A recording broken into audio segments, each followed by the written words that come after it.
এই বয়ান যারা দিচ্ছে তাদের পিঠের চামড়া কিন্তু আমরা এখনো তুলি নাই। কলকাতা প্রেস ক্লাবে জিজ্ঞেস করেছি যে বাংলাদেশের 1 নম্বর সমস্যা কি। আমি বললাম যে বাংলাদেশের 1 নম্বর সমস্যা হলো ভারত। মালয়েশিয়ার একজন অ্যাম্বাসেডর ছিলেন বাংলাদেশে, তিনি আমাকে বলেছিলেন, আমি বললাম যে তোমরা এত উন্নতি করলে আর আমরা যে তোমাদের রাস্তাঘাট ঝাড়ু দেই, এটার মূল কারণ কি? মূল কারণ হলো আল্লাহকে হাজার শুকরিয়া যে মালয়েশিয়ার 3 দিকে ইন্ডিয়া নাই। বিসমিল্লাহির রহমানির রহিম। জীবনে প্রথমবারের মতো রাওয়া ক্লাবের এই আমন্ত্রণে এসে এত সব বরেণ্য ব্যক্তিত্ব, দেশ এবং জাতির সেবায় যারা গুরুত্বপূর্ণ ভূমিকা রেখেছেন, বিশেষ করে আমাদের সেনাবাহিনীর প্রবীণ সদস্যদের সামনে কথা বলা আমি যথেষ্ট প্রীতবোধ করছি, গৌরব বোধ করছি। আমাদের জাতীয় কবি কাজী নজরুল ইসলাম সেনাবাহিনী থেকে বেরিয়ে এসেছিলেন। আমাদের স্বাধীনতার মহান ঘোষক শহীদ জিয়া সেনাবাহিনী থেকে বেরিয়ে এসেছিলেন। আমাদের মুক্তিযুদ্ধে রণাঙ্গনে নেতৃত্ব দিয়েছে সেনাবাহিনী। 90-এর গণ আন্দোলনেও সেনাবাহিনীর ভূমিকা আমরা সবসময় শ্রদ্ধার সাথে স্মরণ করি, এবং এবারের 24-এর আন্দোলনের শেষ মুহূর্তে সেনাবাহিনী যে ভূমিকা রেখেছে সেটার জন্য তাদের প্রতি আমরা অশেষ কৃতজ্ঞতা পেশ করছি। আমাদের সমস্যাটা হলো ভাসুরের নাম মুখে নিতে খুব লজ্জা করে। ভাসুরের নাম নেওয়া যাবে না। কলকাতায় 92 সালের পরে তো আর কখনো ভিসা দেয়নি আমাকে ওরা। তো আমাকে কলকাতা প্রেস ক্লাবে জিজ্ঞেস করেছে যে বাংলাদেশের 1 নম্বর সমস্যা কি। আমি বললাম যে বাংলাদেশের 1 নম্বর সমস্যা হলো ভারত। বলে 2 নম্বর সমস্যা, আমি বলি এটাও ভারত। 3 নম্বর সমস্যা, আমি বলি এটাও ভারত। 4 নম্বর সমস্যা, আমি বলি এটাও ভারত। তাহলে কতক্ষণ চলবে ভারত? আইলাম যে অন্তত 84% সমস্যা ভারতের দ্বারা, 84 নাম্বার পর্যন্ত চলবে ভারত। এরপরে হলো আমাদের বেকারত্ব, দারিদ্র, কাণ্ডজ্ঞানহীনতা, লোভ ইত্যাদি ইত্যাদি। কিন্তু 84টা সমস্যার জন্য ভারত দায়ী বাংলাদেশে। পার্বত্য চট্টগ্রামের মূল সমস্যার কেন্দ্রে মূল সমস্যা তৈরি করা এবং এই সমস্যাকে জিয়ে রাখা, সবকিছুর জন্য একটা মাত্র রাষ্ট্র দায়ী। বাকিরা হয়তো ছোটখাটো ভূমিকা রেখেছে। যাই হোক, আমি কৃতজ্ঞতা জানাই আমি হক ভাইয়ের প্রতি, কর্নেল হকের প্রতি। তিনি নির্দেশ দান করলেন যে এখানে আসতেই হবে। আমার এখন মনে হচ্ছে না আসতে পারে একটা গুরুত্বপূর্ণ জিনিস মিস করতাম। যাক, আমার অভিজ্ঞতা একটু শেয়ার করি। ভাই উপস্থাপক, 2-1 মিনিট এদিক সেদিক হলে ক্ষমা ঘেন্না করে দিবেন। অভিজ্ঞতাটা এইরকম যে 97 সাল শান্তি চুক্তি যখন সম্পাদিত হয়, তখন শান্তি চুক্তির উপরে ঢাকা থেকে যারা কভার করতে গেছিলেন একমাত্র সাংবাদিক ছিলাম আমি। এবং আমি রাঙ্গামাটিতে মিস করেছিলাম বীর বাহাদুর, তারপরে আপনার মোহাম্মদ নাসিম, মতিয়া চৌধুরী, হাসনাত আব্দুল্লাহ, এরা যে বাহিনী নিয়ে ঘুরে বেড়াচ্ছিল, এই বাহিনীর পাল্টা কর্মকাণ্ড নেওয়ার জন্য আমি গেছিলাম ওখানে। তো রাঙ্গামাটিটা প্রতিরোধ করতে পারিনি, কিন্তু বান্দরবনে আমরা মোটামুটি এদেরকে জব্দ করতে পেরেছিলাম। একই রকম ভাবে খাগড়াছড়িতে। তো শান্তি চুক্তির আগে বেগম খালেদা জিয়া আমাদের দেশের অত্যন্ত শ্রদ্ধেয় নেতৃত্বে, এই নেত্রীর নির্দেশে শান্তি চুক্তির আগে যে পার্বত্য লং মার্চ ছিল, খাগড়াছড়ি স্টেডিয়ামে যে লং মার্চের সমাপ্তি ঘটেছিল, এই লং মার্চের খাগড়াছড়ি বেল্টের দায়িত্ব আমাকে দেওয়া হয়েছিল ডক্টর আরেগনির নেতৃত্বে। তো সেজন্য এইটা করতে গিয়ে পাহাড়কে বুঝতে চেষ্টা করেছিলাম এবং বুঝেছিলাম। তো এই বোঝার থেকে শাহাবুদ্দিন সাহেবকে আমরা স্মারকলিপি দিয়ে গেছিলাম একটা, যে শান্তি চুক্তি যেন আপনি স্বাক্ষর না করেন। শাহাবুদ্দিন সাহেবকে আমরা মনে করিয়ে দিয়েছিলাম যে হাইকোর্ট বিকেন্দ্রীকরণ করলে রাষ্ট্রের অখণ্ডত্ব বিনষ্ট হয়, রাষ্ট্রের ঐক্য বিনষ্ট হয়। পার্বত্য সন্তুল আর্মার সাথে শান্তি চুক্তি করলে রাষ্ট্রের ঐক্য বিনষ্ট হয় না। আপনার দ্বারা কি এটা মানায়? হাইকোর্ট বিকেন্দ্রীকরণ করতে দিলেন না আপনাদের নিজেদের স্বার্থে। কারণ ঢাকা শহরে বসে এখানে আরামে আয়েসে থাকবেন, খাবেন। আমাদের লয়ার, সিনিয়র লয়ার এখানে বড় বড় নেতাগিরি করবে, বাণী ফলাবে। আর মফস্বলে গিয়ে জেলা শহরে হাইকোর্টের শাখায় থাকা, এটা কত কষ্টের একটা ব্যাপার না?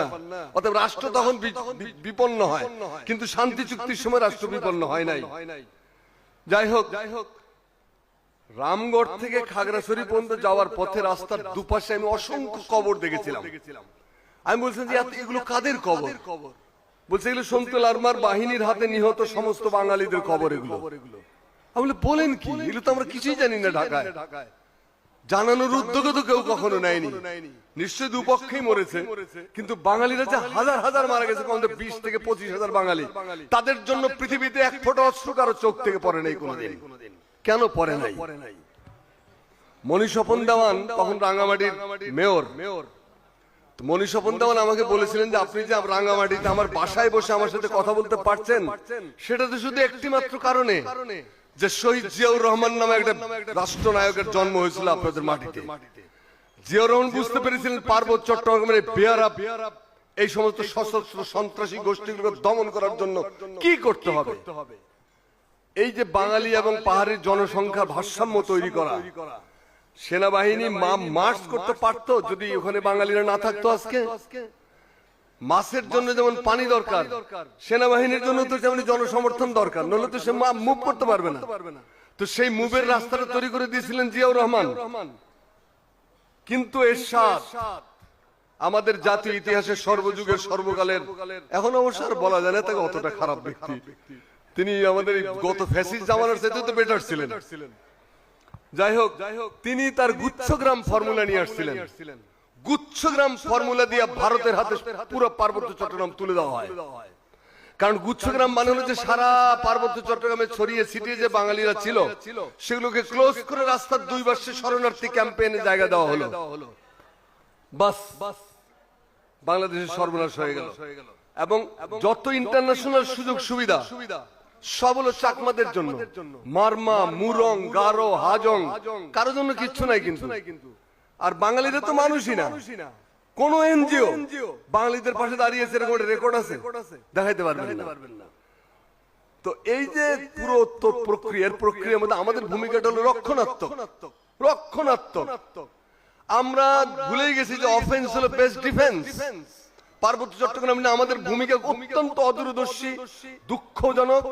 আমাদের সেনাবাহিনীর মানুষরা প্রাণ দিচ্ছে সেনাবাহিনী সেখানে, কিন্তু অপরিকল্পিত, পুরোটার পিছনে কোনো পরিকল্পনা নাই। এই অপরিকল্পিত পদক্ষেপের কারণে পার্বত্য চট্টগ্রামের অশান্তি থেকে দূর করা যাচ্ছে না। কেন? ভারতকে বলে দেওয়া যায় না যে আমার বাংলাদেশের মাটিতে পার্বত্য চট্টগ্রামে যদি একটা বুলেট ফোটে, তোমার মাটিতেও আরেকটি বুলেট ফুটবে। এই কথা বলতে লজ্জা কিসের? ভাসুরের নাম নিতে সমস্যাটা কোথায়? তারপরে আমাদের গণমাধ্যম তো সন্তুল্লার মার চামচ দিয়ে চিনি খায়। আর ভারতীয় বুদ্ধিজীবীরা যেহেতু বাংলাদেশে জাঁকিয়ে বসেছে, এই আধিপত্যবাদের সেবা দাস খুদকুরা লোভী বুদ্ধিজীবীরা বাংলাদেশের স্বাধীনতায় বিশ্বাস করে না।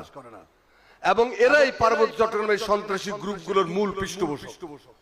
তারাই নানান ধরনের বয়ান সৃষ্টি করে, পত্রপত্রিকা লেখালেখি করে, এবং দায়িত্বজ্ঞানহীন কাণ্ডজ্ঞানহীন মিডিয়া গণমাধ্যমগুলো নির্বিচারে সেগুলো প্রচার করে। এগুলোর ব্যাপারে পরিকল্পিত পদক্ষেপ নেওয়া জরুরি। আরেকটা জিনিস আমি একটু দৃষ্টি আকর্ষণ করতে চাই, সেটা হলো যে আমাদের সেনাবাহিনী পার্বত্য চট্টগ্রামে ঘুরে টুরে যেটা জ্ঞান হয়েছে আমাদের সেনাবাহিনী মূলত ক্যান্টনমেন্টে আবদ্ধ, জঙ্গলে যায় না। ফলে জঙ্গলগুলো ভারতের হাতে ছেড়ে দেওয়া হয়েছে। ভারত মানে সন্ত্রাসী গোষ্ঠীগুলোর হাতে।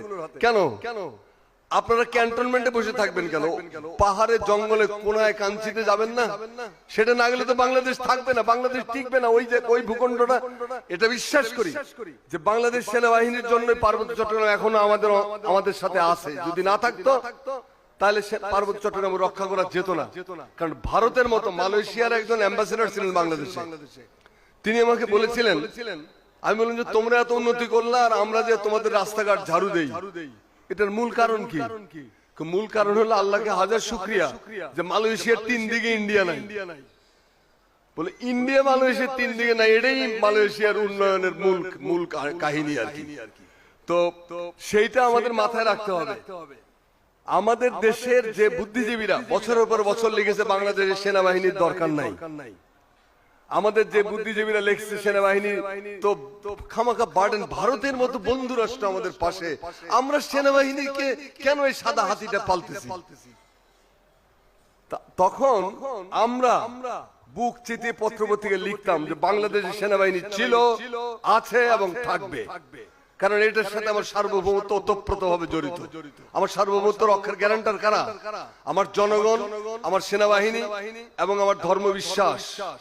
এগুলো তো মাথায় রাখতে হবে। তো সেই সেনাবাহিনীর বিরুদ্ধে যারা বছরের পর বছর লেগেছে, সেনাবাহিনীর ডিফেন্স কলেজগুলোতে সেই সমস্ত দেশদ্রোহী বুদ্ধিজীবীদের আবাদ চাষ করা হয়েছে।